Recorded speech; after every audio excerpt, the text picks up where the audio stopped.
once this roar, we heard a roar.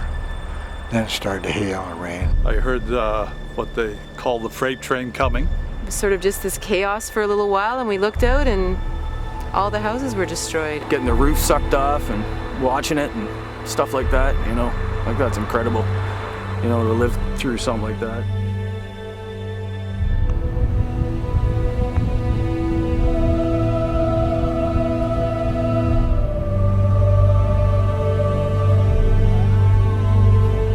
The tornado came embedded in a thunderstorm. It started out as a water spout, but many people were down at the beach and they just saw a lot of rain, but it came right through here and did a lot of damage here before heading up to the square, the main downtown area of Goderich, and really just destroying many buildings up there. When I got back into town, went to the square and see the devastation, it was unbelievable. It was, and maybe I shouldn't say this, but it was like looking at a picture from Afghanistan where 2 or 3 car bombs have gone. That's because there was 20, 25 cars, some of them upside down and some of them covered with bricks, and just pieces of buildings every place. We're amazed at the devastation and the damage that's occurred here with the F3 tornado that happened on Sunday, August 21st, 2011. We've already spoke to a number of people, and there is a real emotion that they're carrying inside. People are feeling everything from anger to tears. Many of the people, to me, look shell-shocked. They just don't know what to do. They don't know what to think. They don't know what to feel. They're totally overwhelmed by what's happened here, and they don't know how to go on. One fella expressed that even making simple decisions, they have to call their friends and talk to their friends. They're so overcome with emotion, simple decisions, it's almost impossible to make. So in one sense, it's bringing everybody together closely as a community to deal with this incredible destruction and situation that's happened. Well, there was the thing of finally getting into the neighborhood to find people and connect with them, and then not even actually realizing that I was already in the neighborhood. I thought I was still 2 blocks away, and it was dark. And then I realized I'm already there, and then recognized this place finally, and then found Vanessa. I think one of my earliest thoughts was, I remember saying to somebody, we keep telling ourselves or thinking to ourselves, it's not that bad. But then you realize, no, it is actually that bad.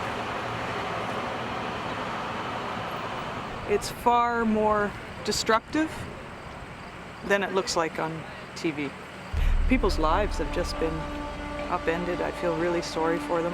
You know, everybody prays for them and wishes them the best for the recovery of Goderich, because it's a historical town and everybody is really coming together, which is what it was originally anyway, the type of town that everybody helped each other out. I got the Environment Canada warning at 3:48. At 4 o'clock I got a call from someone in town that had my cell phone, and they said the square had been devastated. That's how quick it hit. So thanks to our Blackberries, we communicated on the way back, and within 20 minutes declared a state of emergency, and that started to get the various frontline workers coming in. Well, yeah, my daughter and I were just sitting in the house and playing a game, and all of a sudden the wind picked up and we thought, cool, storm, you know, and then the hail picked up, and then this huge blue spruce went flying by the window, and we kind of went, that's not normal, you know, and we came tearing out to the front door, and we looked up and saw our recycling bin flying over the neighbor's house, and went down into the basement, and it was sort of just this chaos for a little while, and we looked out and all the houses were destroyed, and we came out of the house just sort of like a movie, you know, and looked around, and lumberyard was destroyed, and the houses, the roofs were all gone, and the windows were all smashed, and it was just pretty surreal. You don't even have thoughts, right? Because it happened so fast.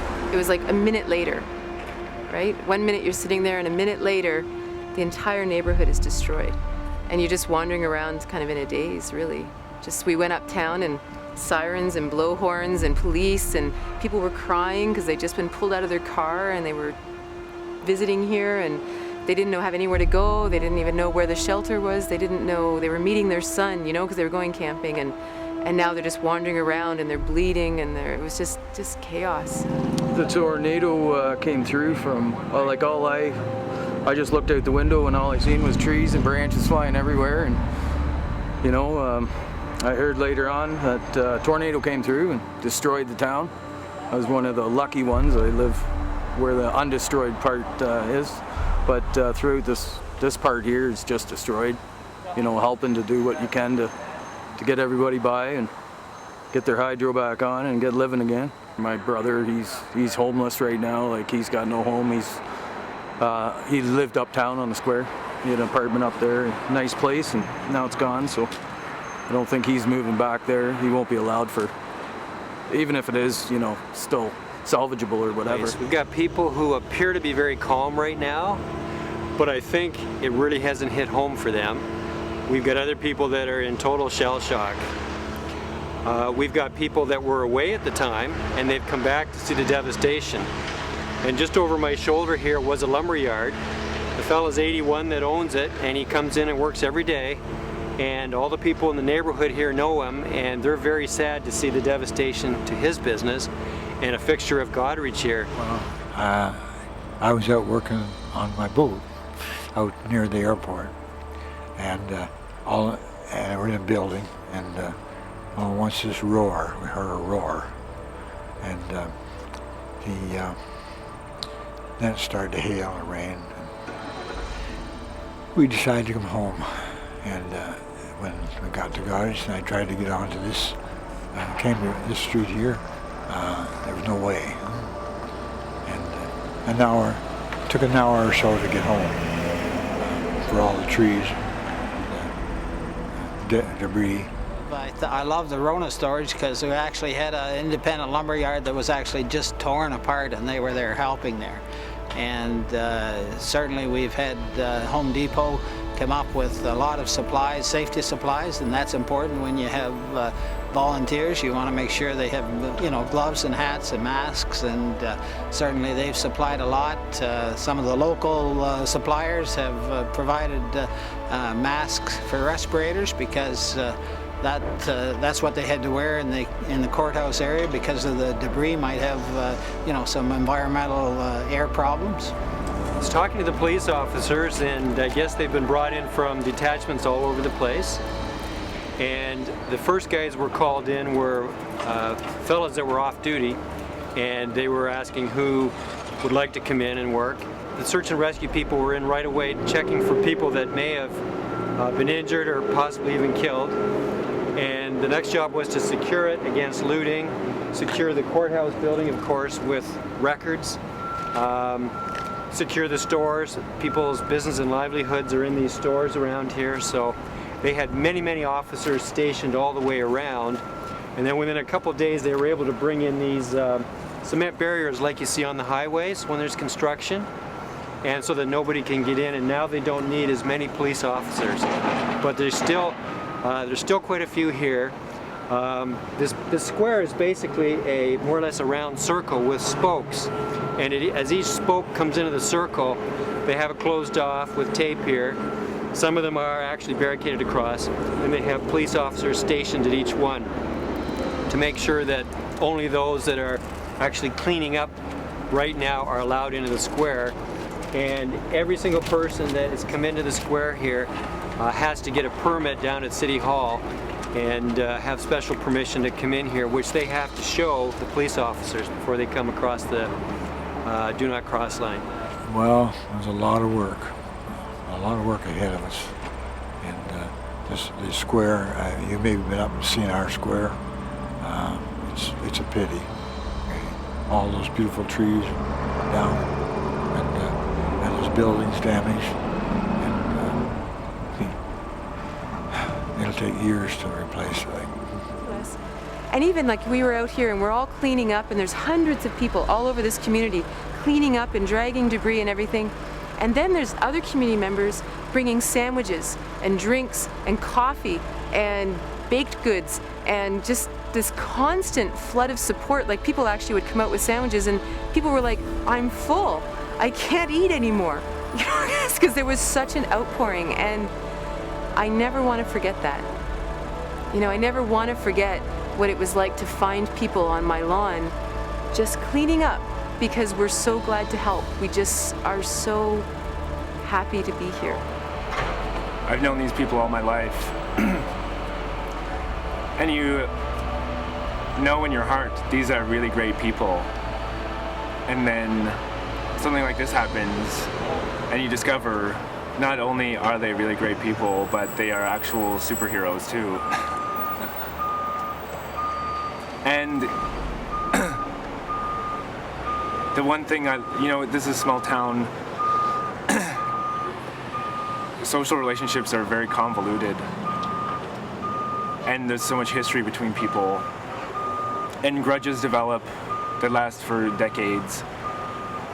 But this tornado came in, and for those grudges, it hit the delete key. And all of that vanished instantly.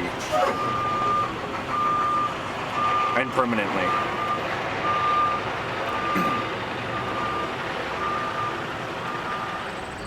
We're at Jim Frain's place. Now he lives just a short way from the lake where the tornado really came up. He was upstairs closing windows at the time when it actually hit. It was only really just seconds. Everything came tumbling down on top of him, and he actually found a secure, safe spot right beside a wall and a railing, and was literally buried in the rubble for about 5 or 10 minutes. His neighbors came forward, picking through all the bricks, all the glass, and actually were able to rescue him. So one of the real stories here in Goderich, where unbelievable tale of survival here in a house like this. It was built in 1850 or 1852, that era. And originally it was a bake shop in town. So, you know, it'd be one of the first buildings around here. And to see it gone like that, just in an instant. My neighbors had dug me out, basically. They were great. It wasn't the easiest thing for them to climb up over my front porch. It was slippery. And it was raining, and it was cold, and it was miserable, and they had to deal with shredded glass all over the place. Not the nicest thing, but they were pretty good about it, and they're my heroes. I guess it really affected me because I'm so thrilled with the people of Goderich. You know, it just really, you know, everyone always goes on about, prettiest town in Canada, blah, blah, blah. But the way the community came together, it really made you go, wow, what an amazing place to live. You know, and what an amazing country to live in, that, you know, 9 days after a tornado, we have all of our utilities back. We're completely safe. We were completely kind of cared for by Big Brother, which I would never have said so earlier. We've spent the day here talking and interviewing with the people of Goderich and other people that have come in from the outside, and it's unbelievable, the tales of heroism, the tales of people just helping out in community, one after the other. We've heard of people coming in droves from other communities, just descending on Goderich and pitching in, raking lawns, cutting trees, and then just leaving, going on to the next property. And the people here are just so grateful that there's been an outpouring of so many people from the surrounding communities and even further away. But I do know that the people in Goderich are very resilient, and I think that they all are very strong as a community. But the physical look of it is not indicative of the emotional. Because when you look at the town square, everything's like, there's not a tree left. And when I was a young child growing up, I grew up with 100-year-old trees there. It looked like they were 100 years old even 30 years ago. So I think the physical look of Goderich is a huge change, but I think the emotional and the strength of Goderich is not a change. I think people will help each other till the nth degree, and I think that they'll be stronger for it. We need cash, and checks have to be made out to Goderich Disaster Relief Fund. What I would say to this community,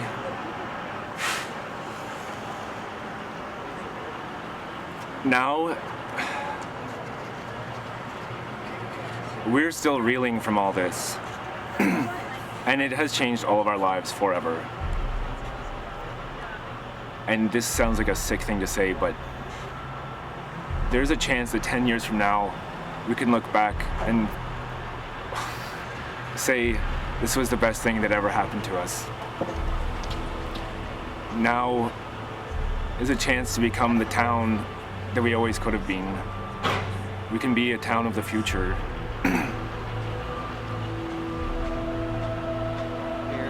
And I have to tell you, the people are amazing. The people are amazing. The frontline workers told me they never seen people so friendly, and even though they had lost their houses, they were out helping their neighbors get cleaned up. So that's, I think that's, if we can say something good about it, it draws a community tightly together. And I believe that as we go forward, there's tremendous opportunity in what we do with the replanting of the courthouse square, of our harbor park down there, and which I think lost over 200 trees, and work to be done. But I think we can make it bigger, better, and more beautiful.